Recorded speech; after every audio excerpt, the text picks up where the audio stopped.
Welcome to the Betty Rocker Show, the place to be to nourish your mind, love your body, and rock your life.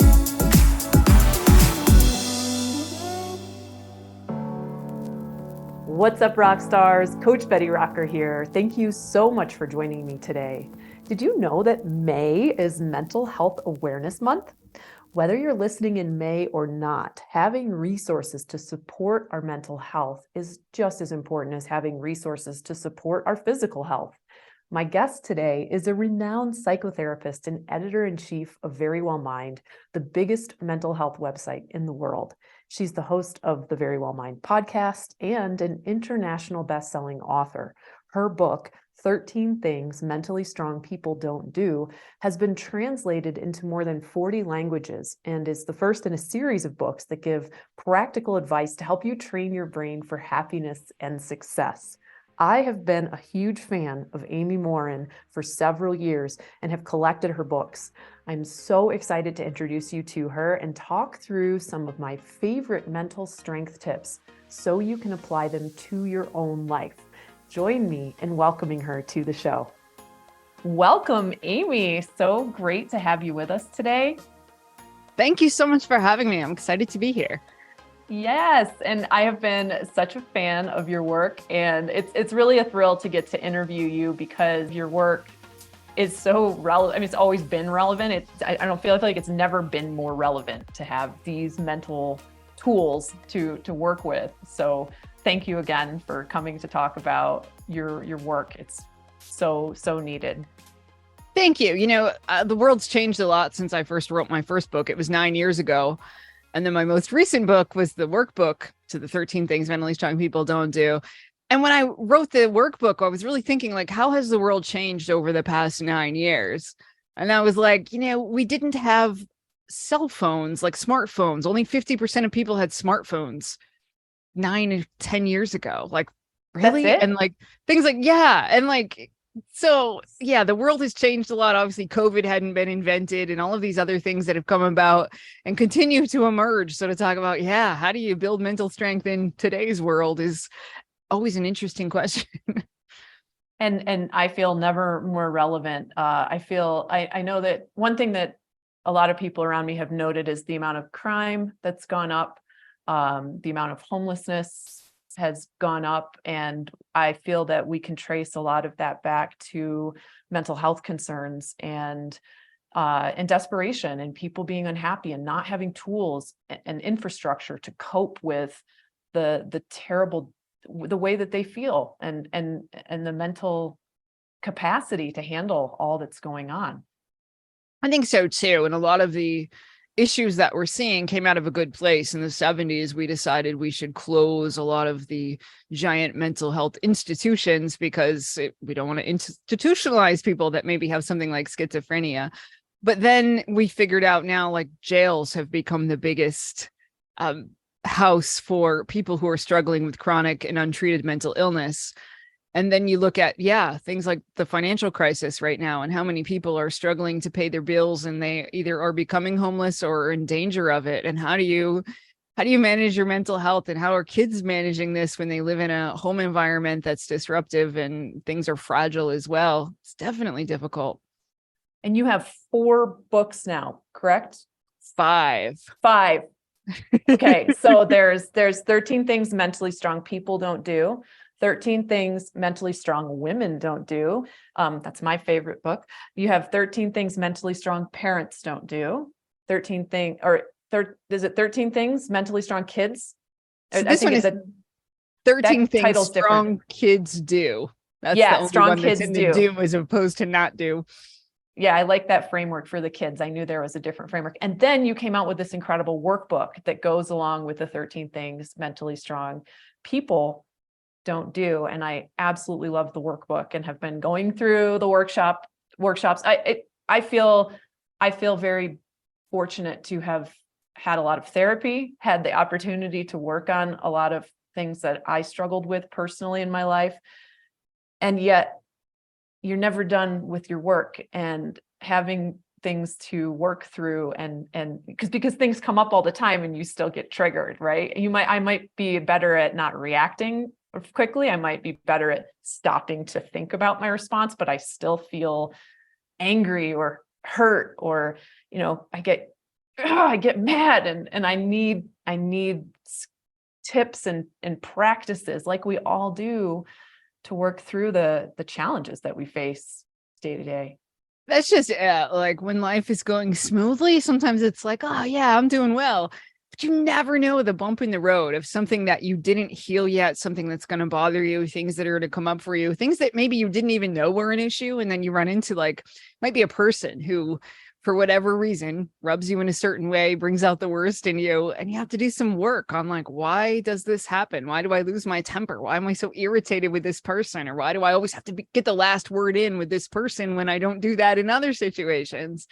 Or maybe it's a situation like you encounter a financial crisis, or you lose your job, or you're in a different relationship, whatever it is. But all of these different things can sometimes stir up things that we either didn't know we hadn't dealt with, or just new things sometimes too. Maybe you've never encountered somebody with a specific personality before. And once you do, you think, oh yeah, I'm not done working on myself yet. So true. I want to get into some of my favorite things I've learned from your work. But before I do that, I'm actually just genuinely really interested and curious about how you got into this type of work in the first place. Well, so I was going to be a doctor on my first day of college. I thought, oh, I'm going to be a pre-med student. It's going to be great. And then we had to dissect cats on day 2. And everybody was super excited about dissecting a cat except for me. So I called my sister, who had a degree in psychology, and said, I'm switching my major to psychology. And she said, why don't you go for social work? At least you then get a degree. A bachelor's in psychology these days is too broad. So switched my major to social work, thinking I'll change it later. I just wanted to not dissect a cat on day 2. But I fell in love with social work. So decided to get my master's, and I just really wanted to work with people. And I knew then, it wasn't the medical aspect. I thought, I want to work with people in their minds. So became a therapist and loved it. Just thought, this is incredible to be able to talk to people and figure out how people operate. But I really thought I was going to take what I learned in college and apply it to other people's lives, because my life up until that point had been pretty good. But my mom passed away when I was 23, and she had a brain aneurysm, and it was really sudden and unexpected. She was fine one minute. I spoke to her on the phone just a few hours before she passed away, and she was fine. So to lose her really did a number on me. Like, how do you subtract one of the most important people from your life all of a sudden in such an unexpected way? And so I was really then became more interested in mental strength from a personal perspective of, okay, I want to know what makes people tick, and how come some people go through tough times and they come out better on the other side, or how do some people just stay more hopeful and positive in life in general? And the more I studied people, the more I figured out it wasn't always about what they did. It was sometimes about what they didn't do. As a therapist, I had a revolving door of just case studies all day long. So while I hoped I was teaching them things, I was also learning from people. And so I thought, all right, people who don't do certain bad habits tend to fare better in life. And then it was the 3-year anniversary of the day my mom died. My 26-year-old husband died of a heart attack. Obviously, when you're 26, you're not supposed to have a heart attack. And he didn't have any history of health problems. And much like my mom, he'd been fine one minute and was gone the next. So then to be a 26-year-old widow and have to figure out, what do I do now? It was a really dark place. And I'm a therapist, so I should know how to describe feelings. And I'm an author, so you'd think I'd be good with words. But I don't have any words for that phase of my life, other than to say it was something I would never wish on anyone. And I just grieved for a long, long time. Yet I was still supposed to go to work and be a therapist. I didn't have the luxury of taking years off to work on myself or anything like that. So I had to go to work and be a therapist and help other people deal with their problems, and really just focused on, how do you build mental strength? How do you maintain it? How do you go through the grief without going around when there's something painful going on? It's our tendency to say, I'm going to distract myself. I'm going to do everything I can to cheer myself up. I'll do anything to feel better. But when we do that, we don't go through it. So I really knew that I had to go through it. But at the same time, I had to go through it in a way where I wanted to grow from it. And it took years to feel like I was in a better place. and thought I'd never like get remarried. I was just kind of like, well, that was cool. I got to be married once and I had love once in my life, but was fortunate enough I find love again and got a new house, a new job, like started this fresh start in my life. And then my father-in-law got diagnosed with cancer. And I was just like, I just spent 10 years of my life grieving, and I finally something good happens and here we go again. And I sat down and I wrote myself a letter of what mentally strong people don't do. When I was done, I had a list of 13 things. And I put it on the internet because it was really helpful to me. So I thought, maybe it will help somebody else. So I put it on the internet thinking like 3 people would read it, but 50 million people read the list. One of them happened to be a literary agent who called and said, you should write a book.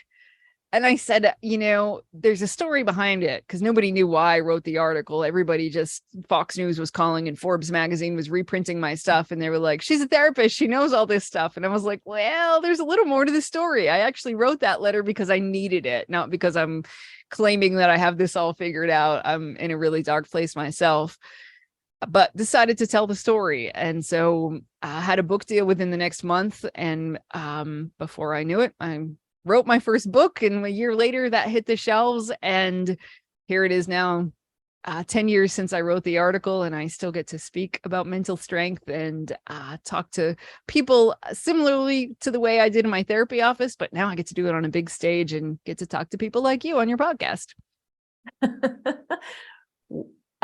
Thank you. And thank you so much for sharing the backstory with us. I deal and talk to people all the time dealing with grief and not knowing how to process it, not knowing what to do with it. And what a beautiful thing to do, to write yourself a letter in the first place, trying to, help yourself, but also like with the background that you had, to have the information to draw from to write that. And I like what you're so humbled. You say, like, I don't have all the answers. You frame the book that way, like, here's things we don't do. You're not saying, here, I know everything that you need to do. You're saying, here's the things I know not to do. I feel like, maybe one thing we know about, if we feel like we know things, we know that the biggest thing we know is that we don't know everything. I think Right. This is a sign of wisdom, is that that you don't know it all. Exactly. And when I was overwhelmed, the last thing I wanted was like a list of 110 things to do. Because I thought, if I just get out of bed and brush my teeth today, I'm going to chalk it up as a win. But as long as I knew, like, hey, Amy, just don't do these things today and you'll be okay, somehow that felt better. So the same with the people that would come in my therapy office. Like, you already have good habits. It only takes one counterproductive bad habit. If we can just get rid of like that 1 or 2 things, maybe that will help you move forward in life. And for me, that was a lot easier to focus on, was just don't do these certain things, because nothing good comes out of certain unhealthy habits. And like, in the fitness realm, somebody could run on the treadmill, but if they're eating a dozen jelly donuts right before they do, like, yeah, well, you might want to give up the jelly donuts. Otherwise, running on the treadmill isn't going to be nearly as effective. That's so true. And it's one of my favorite things in the first book, in the 13 things mentally strong people don't do, is it's the second one on the list. It's don't give away your power. And, it's probably one of the most popular, most talked about of the list in that book. I mean, they're all amazing, but this one, I wondered if you would speak to it a little bit. Why did you add this to the list? What does it mean? And why is it so important in mental strength not to give away your power? You're right. This is definitely one of the ones people want to talk about most often, because I think we do it the most and we don't talk enough about this. So when I say don't give away your power, what I'm really referring to is don't allow anybody else to have the power to ruin your day, to make you mad, to force you to do things you don't want to do, to feel bad about yourself. All of these things that we often want to blame on other people. But if we stop and think about it, like, I'm in control of how I think, feel, and behave from the time I wake up until the time I go to bed. I get to choose who I'm going to surround myself with. I get to choose what kind of thoughts run through my head. I can respond to the negative thoughts I have in a healthy way if I want to. I don't have to believe what other people say about me. But it's so tempting to blame other people. You might say, my boss makes me work late. Well, your boss doesn't make you. And while you might have consequences if you didn't work late, like you didn't get your work done, you might get in trouble for that, maybe even get fired. But just reframing your language to say, I'm choosing to do this today. And we can do that with lots of stuff. Like, I mean, even to this day, I'll find myself being like, oh, I have to go to the grocery store. Well, no, I don't have to go. If I don't go, maybe I'm not going to have the ingredient I want to make something, but the world's still going to continue to rotate on its axis regardless. So sometimes just changing our language and recognizing the people that we blame, the people that we give that power to. Because sometimes we think, oh, that my coworker wastes my time, or my mother-in-law steals all my energy. Or just got an email 5 minutes before we logged in about somebody who said, I'm really tired of my family always following us on our vacation. It's like extended family. The in-laws tag on to vacation. I don't know what to do. They always ruin our trips. Well, tell them not to go. You have that option, but sometimes we forget that we have the power to say no. We can set boundaries with people, and that we get to make a lot of our own choices all day, every day. And that's scary because it means I'm responsible. But on the other hand, it means I get to take responsibility for it. And if I want to create the best life I can, I have that power too. Yes, you mentioned blaming others, which is one of the things that why we put others down. Don't put others down to lift others up. This is in the 13 things mentally strong women don't do, and it's one of my favorites in there. Like, why do we feel the need to put other people down in order to build ourselves up? And I think you were touching on some themes that sound like, we're talking a little bit about people pleasing as a tendency, and not having a good template for setting good boundaries in our lives. These basic skills that, if they're not modeled to us very well as children, it's to have to learn them as adults can be really painful and difficult, because we want to feel loved, we want to be liked. And when we have to, and so many of us are people pleasers. Right. I don't know if you'd agree, but I feel like maybe more women are people pleasers, have a tendency to be people pleasers. Not to say everyone can't be a people pleaser, but I feel like we're sort of trained and sort of ingrained in our ways to be nice, to be good little girls, and to be pleasing in so many ways. Our appearance, our speech, all of these things, and it's challenging to break those patterns when they are causing us to give away our power. Absolutely, and you're definitely right about all of those things that you just said, that there's societal pressures and norms and things that cause us to think, if I speak up, I won't be liked. And sometimes it's true. You might be penalized at work if you speak out at a meeting and you're the one who says, actually, I'm not going to go for this, or that's not okay that we're doing it this way. There may be consequences to that. And women tend to face some of those consequences perhaps more than men do. So just recognizing that, though, and knowing like, yeah, well, what's the consequences of not speaking up? Or what price am I paying if I say yes to everything that's asked of me? Like, what does that mean I'm saying no to? Because sometimes we think, oh, all right, I'm going to go do that favor for a friend. Well, every time you do that, you're saying no to something else. Like, what else could you have done with your evening? Or what else could you have done with your time? If it's something you really didn't want to do, just backing up and saying, well, what else am I saying no to? And that you don't have to. Just recognizing you don't have to say yes to everything that's asked of you. You don't have to be liked by everyone. And it's really freeing once you get to that point where you think, so-and-so doesn't like me, and I'm okay with that, is huge.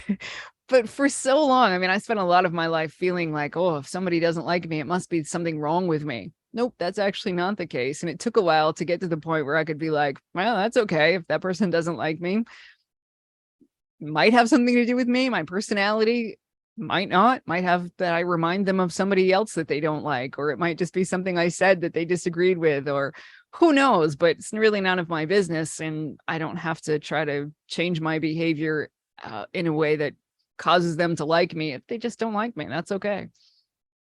Right. Being okay with them not liking us. And this kind of reminds me of, I just was thinking, like, why is it we so often default to this mode of like, I'm not good enough, when we constantly see other people as the authority, or that they're good enough, or, that's just such a insidious kind of mental loop I see a lot of people get stuck in. That is probably the number one thing that's beneath almost every reason why people come into my therapy office. that they will The say worthiness. things. Yeah, we'll ask a question sometimes just like, well, what would that mean? We did that about 3 times. So if somebody says, well, I have to go to this thing on Saturday that I don't want to go to, an event, and so we'll say, well, what would it mean if you didn't? Well, it might mean I'm a bad friend. Well, what would that mean if you were a bad friend to this person? Well, then that would mean that I'm not very likable. Well, what would that mean? Well, it mean I'm not a good enough person. Usually that's what we uncover after just asking that question a few times, like, what would it mean? And it's powerful to do that because we think I'm not a good enough person. I'm not smart enough. I'm not, I don't know, good enough at social media. There's a million things people come up with. I'm not attractive enough. I don't have enough money. I'm not nice enough. And then when we walk around feeling like that, really deep down at our core, I mean, it affects the way we think about ourselves. When we mess up, it's proof of I'm not good enough. And when somebody doesn't like you, that's just more proof that clearly you're not good enough. And it's like we collect evidence that really reinforces that belief that obviously I'm not good enough. And when there's evidence to the contrary, like your boss says you did a great job, or you do something really kind for somebody, it's like we chalk it up to luck. Like, well, that one thing, or we think, well, somebody else helped with it, so the part I played was really no big deal. We really downplay those things because we're just stuck looking for evidence of clearly I'm not good enough. And we're not able to acknowledge the things that we did, just like you talked a little while ago about not being able to sort of take responsibility for our own part in things. When we're blaming other people, we're not acknowledging the things that we did. And there's almost a responsibility there to acknowledge, to see ourselves for all the work that we're putting in. And then this is the consequence of that, that you got praised for that. It's not because, that's it. You earned this. And yet there's this, one of my favorite of the tenets in the 13 things mentally strong women don't do, was don't insist on perfection. And this is like one of the biggest problems that I see in my fitness and health brand. And this is so common because it seems like there's this invisible checklist. I need to be a perfect mom. I need to be a perfect wife. I need to have a perfect body. I need to have a perfect job. I need all these things I need to stack on top of each other, and they all need to be perfect at all times. And since they never will be, we're always a failure at everything. Like we're always feeling like we don't measure up, like we're not worthy. And this is sort of at the heart of a lot of the deeper work that we try to do to heal that mentality with people who are striving to be healthy, just physically healthy. Mental health is a huge part of that. So, I'll use words like flossom. I have a concept called all or something instead of all or nothing.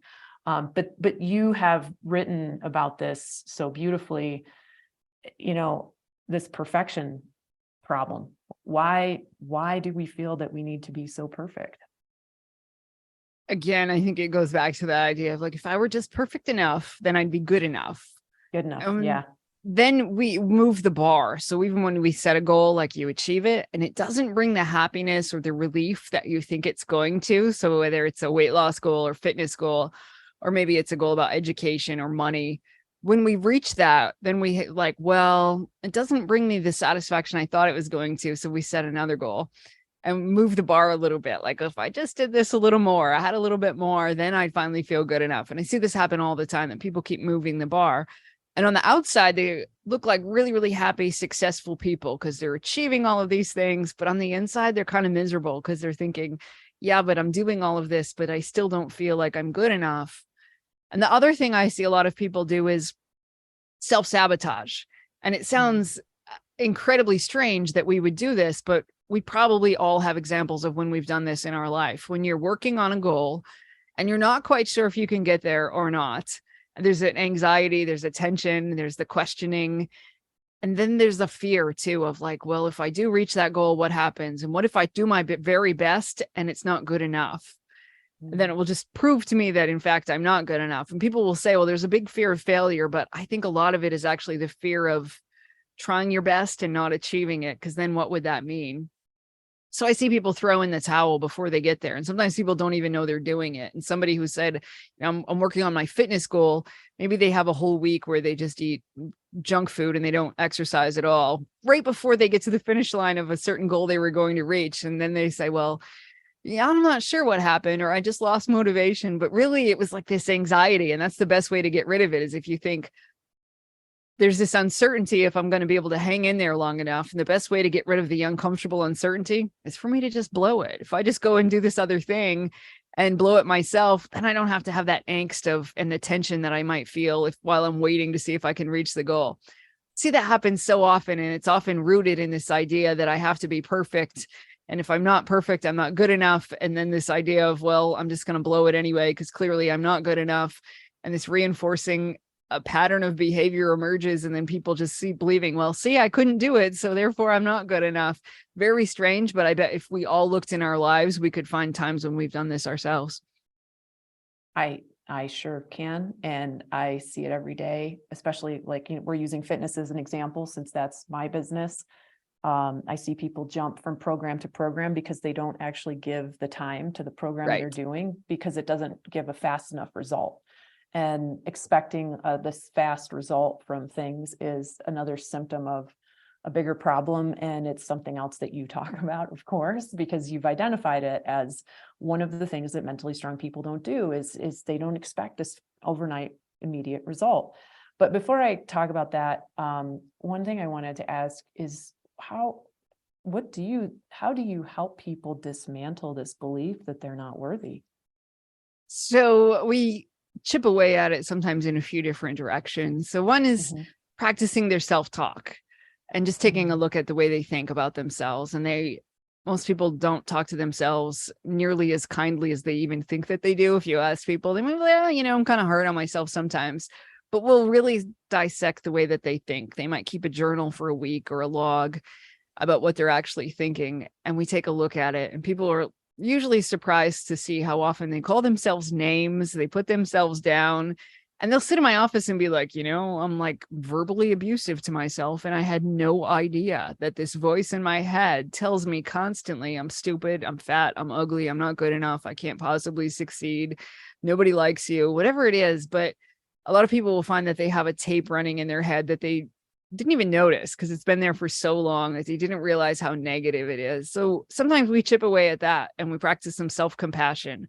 If you wouldn't say it to a friend, don't say it to yourself. But if you do, when you catch yourself, because this habit's going to be hard to change, when you catch yourself thinking horrible things, you're going to talk back to that voice and say, actually, you did okay today. And you tried your hardest, or that's probably not true. This is just your anxiety telling you that you are going to mess everything up. Instead, you're probably going to be okay. Just ask yourself, what would I say to my friend right now? And you give yourself that same advice. So that's one way we chip away at it. Other people, we kind of just take a look at all the evidence. All right, you feel like you're not good enough. What's the evidence that that's true? We might have a list of like 101 things they can come up with from the past month that says I'm not good enough. But then we take the flip side of it and let's look at the evidence that maybe you are good enough. Come up with a long list there too, just to recognize that maybe your brain plays tricks on you. You don't have to believe everything that you think. And for other people, it's about changing the behavior first. So someone else might say, well, I'm not good enough, so I don't bother to try for a promotion, or I don't bother to try to take charge of my health because it's not going to work anyway, or I don't bother going out because people aren't going to like me. So we say, let's challenge that belief. It's a behavioral experiment. Let's say you actually do go out and do one of those things. And what could a goal be? Maybe you're going to go through this networking event. You're going to introduce yourself to 5 people. And we're going to chalk that up to success. I don't care if you get a lot of business from this event. Let's just say that's your goal and you go out there and do it. We start with small steps and people start changing their behavior first. And then they see, oh, maybe my brain does underestimate me, or maybe it does lie to me sometimes. And you can prove yourself wrong, but it takes small steps. And once you've held on to a belief for a long time, it doesn't go away overnight either. You're not going to wake up tomorrow and be like, I feel great, I'm amazing. It's going to take some time, and there'll be different points in your life where it creeps back up on you. So if you get rejected for something, or you fail at something, there's a good chance those beliefs might come back up. Or you hit about where you struggle with depression, a lot of these beliefs will start to get stirred up again, and they might not even be related to an external event. It might just be about what's going on inside of you. But once you learn to recognize that, okay, I'm headed back down into this spiral. How do I make sure that I don't behave in a way that reinforces that belief? And people have the confidence to say, all right, I'm headed down that way, that path again, but here's what I'm going to do instead. I'm still going to go out. I'm still going to go do these things. Still going to try something new. And it interrupts that cycle so they don't feel like they're headed down that same spiral. Those are really powerful tips. And I feel it's so important to remind ourselves that our brain, like whatever we're thinking, the spiral that we're in isn't everything that we're capable of thinking about. And sometimes it just we need a reminder for someone to say, hey, you're so focused on this entire laundry list of things that you think are wrong with you, or that you've done wrong. And we all make mistakes in life, and you're so focused on those that you've failed to look at the list of the things that you've done well, the generosity that you've exhibited, all the things you've done so well. And it's like, so which side, the good or the negative, are you going to feed mentally about yourself with your negative thoughts? And I mentioned mistakes a minute ago, and I feel like we repeat our mistakes over and over sometimes. And then I just wonder, why do we repeat our mistakes so easily? A couple reasons. I think sometimes we just have a go-to. It might be something that we reach for when we're angry, something we do when we're anxious, and we don't really recognize, like, why did I do that? What's the emotion behind why I did it? Maybe it's because you're bored. Maybe it's because you're lonely. And recognizing that emotion and what's a better way to take care of it can often keep us from doing that. So it might be that somebody has a goal when it comes to their food, and they say, I'm not going to eat certain foods. But then when I'm really stressed out, guess what I do? I go back to those old habits. Or somebody who has a financial goal, and they're like, well, when I'm lonely, what do? I shop online. So just recognizing what's the emotion, like what was the trigger that led to that? And then what can I do instead? Next time I feel that emotion, what am I going to do? And sometimes people will come up with a plan too. I'm going to plan ahead. So there was a man I worked with who used to say, Amy, every day after work, I want to go to the gym. And then once I actually get out of work, I'm like, I'm tired. I'm going to go home today. So we came up with a list on his steering wheel of the top 10 reasons why he should go to the gym, because when he pulled out of the parking lot, he could go right and he could go home, or he could turn left and he could go to the gym. So before he started his car every day, he would read this list of the 10 reasons why he should go to the gym and kind of talk himself into it instead of allowing himself to talk himself out of it. Or I had another woman I worked with who had an ex who wasn't good for her, but when she saw his number on the phone, she would immediately answer it. And she was kind of excited to hear from him, but deep down, she knew it wasn't good for her. So we taped a list of all the reasons why she shouldn't answer the phone to the back of her phone. And when the phone would ring, she knew if it was him, before she could pick up, she at least had to read that list. And if she still felt like answering the phone at the end of that, then she'd give herself permission to do it. She'd flip the phone over and she'd start to read some of the reasons why she shouldn't talk to him. And she said, yeah, no, then it was easy. I didn't pick the phone up because I was able to be reminded. But it's those emotions that often talk us into doing things we don't want to do. Her excitement to answer the phone made her forget about all the bad things he'd done to her in the past. Or the guy who gets out of work and thinks he's kind of tired, talks himself into going home, but he learned how to talk himself into actually doing something that was healthier. So just getting a better handle on what our emotions are and how those emotions drive our decisions makes a huge difference. That is an amazing share. And it reminds me a little bit of how you started this conversation with me, telling me about the letter you wrote to yourself, which had 13 things that mentally strong people don't do as a way for you to cope with your grief. What a powerful way that is to work with the innate intelligence of your own mind, right? So from both of these two people in the examples you just shared, like each of them had the list in their own head. They had all the reasons and all of the examples themselves to help themselves, but they would fixate on the immediate sensation, the immediate feeling in the moment. For her, it was that strong, overpowering association of the love the couple used to share, right? For the man, it was his fatigue at the end of the day. And yet, when they could look at the list of things that they themselves had thought about the intention that they had set, they were able to follow through with their goal. And I loved too how you had them put the list in a significant place where they could see it during the time when that action would happen. What a powerful tool that anyone could do. I mean, if you catch yourself, so one thing we see a lot in the fitness industry is people body checking. So they're constantly looking in the mirror to see, how does their body look? How does it compare to other people's bodies? How does it compare to what their expectation is in their head of perfection? And this can be really damaging because of all that mental self-talk that we were talking about.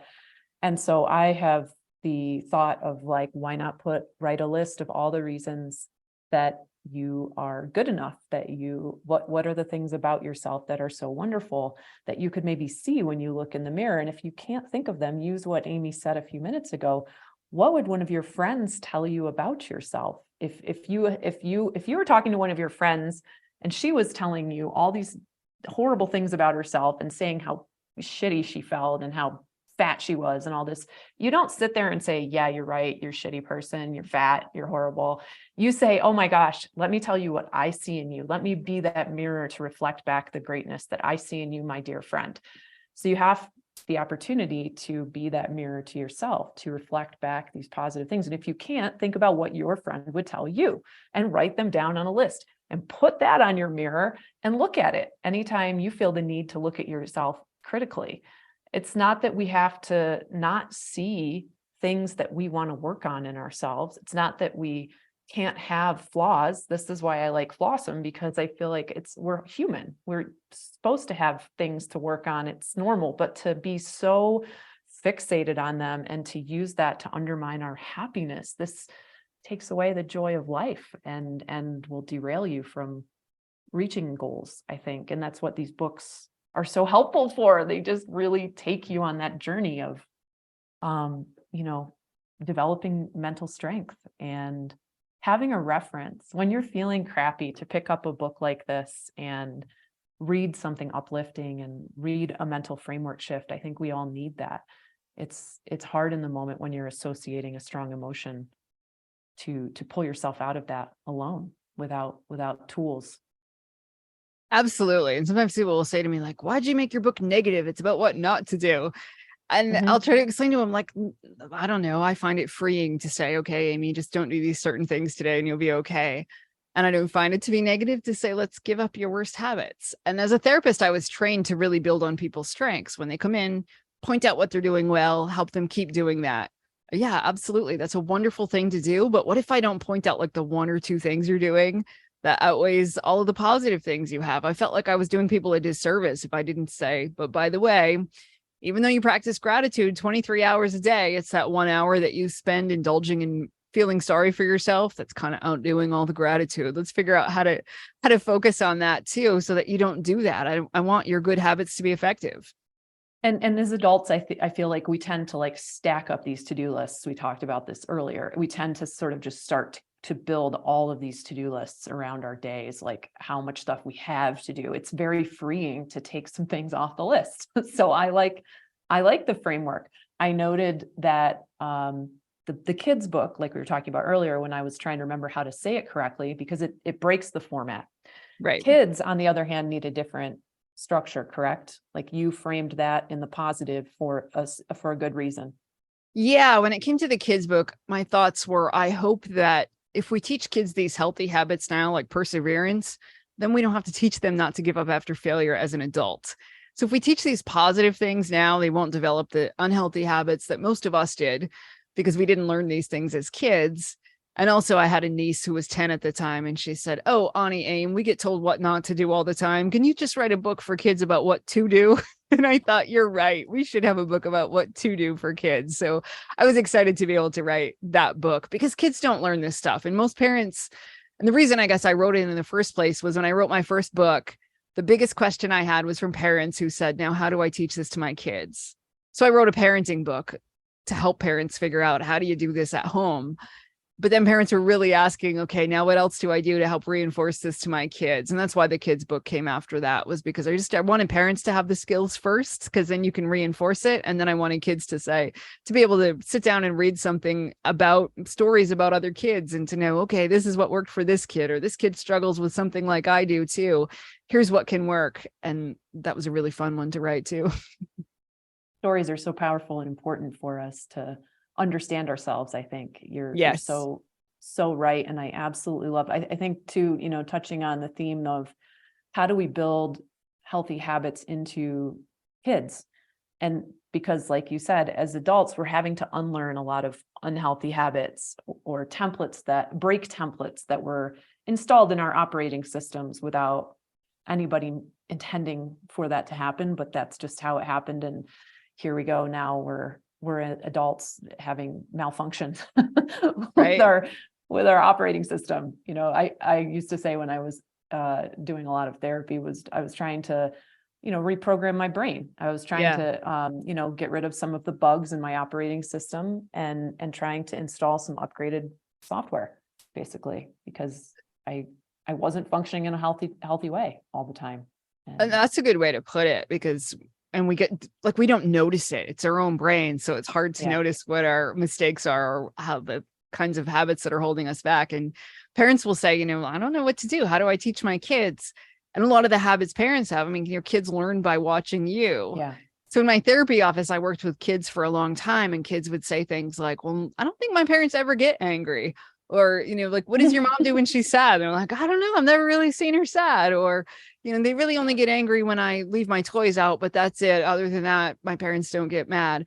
Because we just don't talk about emotions at home. And when parents make mistakes, we don't want to go to the kids and apologize, because a lot of parents are like, I don't want to look weak. I don't want to tell them I messed up.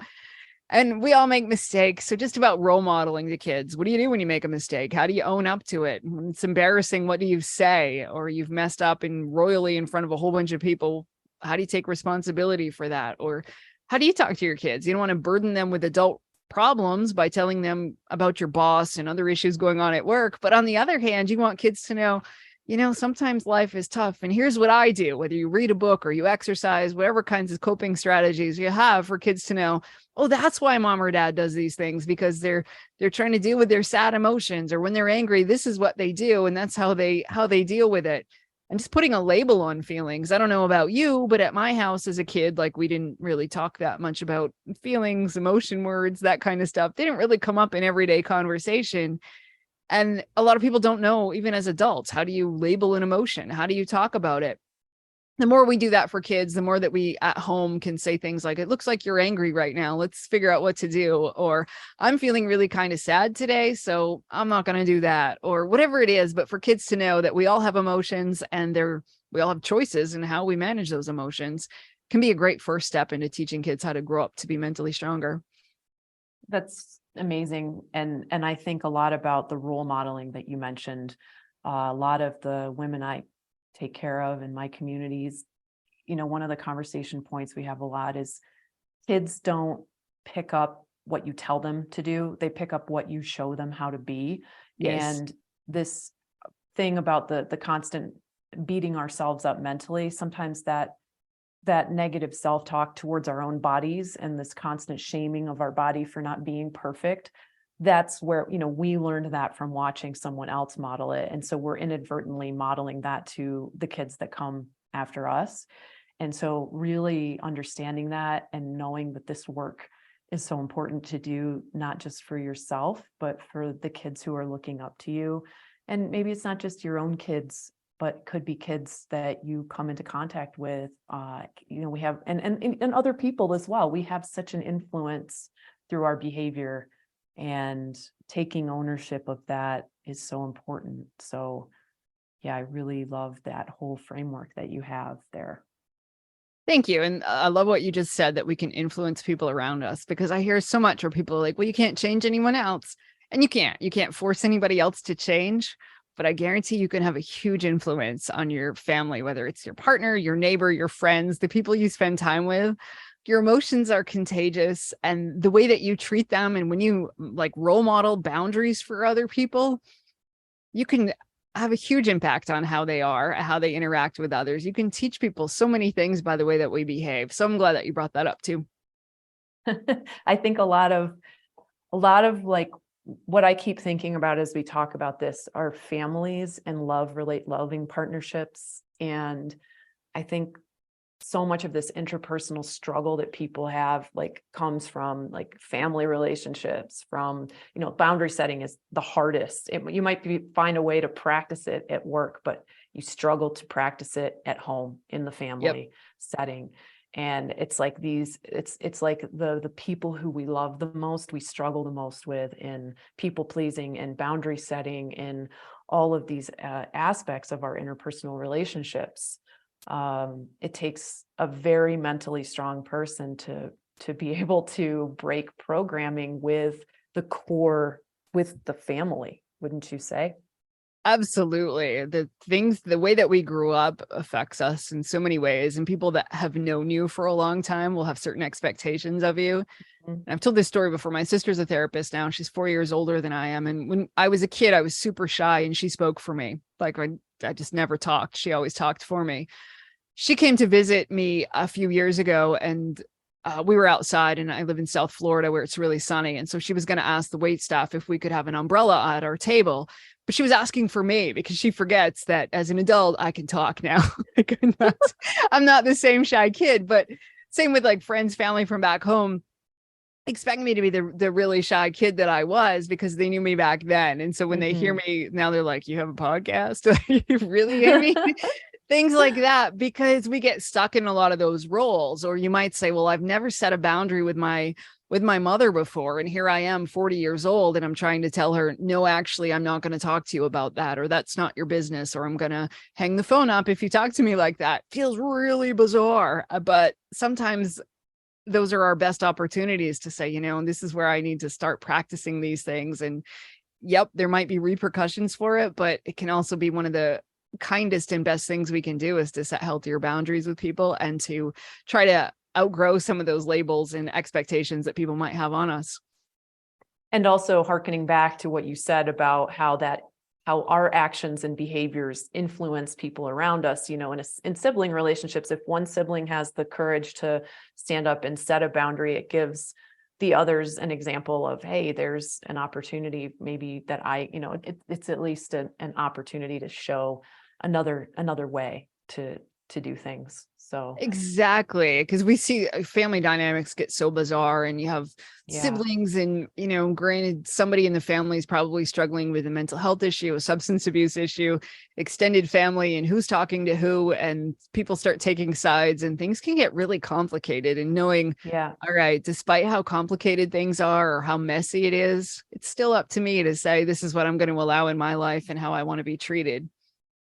So true. And it's always so it's always so personal. This is the thing, like your mental health is so personal, and that's why it's up to you to do the work to take care of it. And a lot of you listening do the work to take care of your physical health. You go to the ends of your time, your energy to take care of your physical health. And one of the reasons I really wanted to interview Amy and share her with all of you is because your mental health is the most important health that you have. You taking care of it, taking the time to investing the time and taking care of it in those thoughts that you have, in the way that you have, in the way you develop strength throughout your day-to-day life and through the encounters you have with other people. To me, it's been the most important aspect of my own growth and happiness. And I really, really appreciate these books, this work. It's so needed and valuable. And I'm so grateful that you came to talk to us about it all today. I want to share some of the places people can connect with you. But before I do that, I want to give you the last word. Is there anything that we didn't touch on that you'd want to impart or share with people listening? I guess I would just say you're stronger than you think. Don't believe your brain all the time, and to do things on purpose that allow you to see how cool you are, how powerful you are, whether it's a fitness challenge and you just don't listen to your brain. I tell my audience, I go running every day and I run as fast as I can. And my brain will tell me, oh, you have to stop. You can't keep this up. And I on purposely just keep running, just to find ways to prove to myself that I don't have to listen to my brain. And I think when we all do those things, it teaches us that, yeah, I'm more stronger and more capable than my brain gives me credit for. So true. Thanks for sharing that. Now, you mentioned earlier you have a podcast, the Very Well Mind podcast. Did I say it right? That's You the did. podcast. Yep. Yep. And that's the podcast. So check out Amy's podcast, the Very Well Mind podcast. You can follow her on Instagram at Amy Morin. Is it Amy Morin author on Yep. Instagram? Yep. And Facebook, of course. You can just look her up, Amy Morin. Any other places you want me to tell them that they can find you that I didn't mention? I guess my website's the other best Your place, website. which is Amy Morin, LCSW, is in licensed clinical social worker.com. And there you can find access to all of her incredible books, this awesome new workbook that she has for the original book, 13 Things Mentally Strong People Don't Do. And I love that you have these books for parents and kids as well now. Just fantastic. This book for women. Read all the books that she has. They're amazing. And I encourage you to also check out her videos that she shares on her Instagram page, because you're always like giving tidbits and nuggets and things that help me stay connected to the things I learned in the books. And they remind me to go look at the books when I need inspiration sometimes. So again, Amy, thank you so much for your time today and for sharing all of these great tips with us and these stories. And we look forward to connecting with you again very soon. Thank you so much for having me.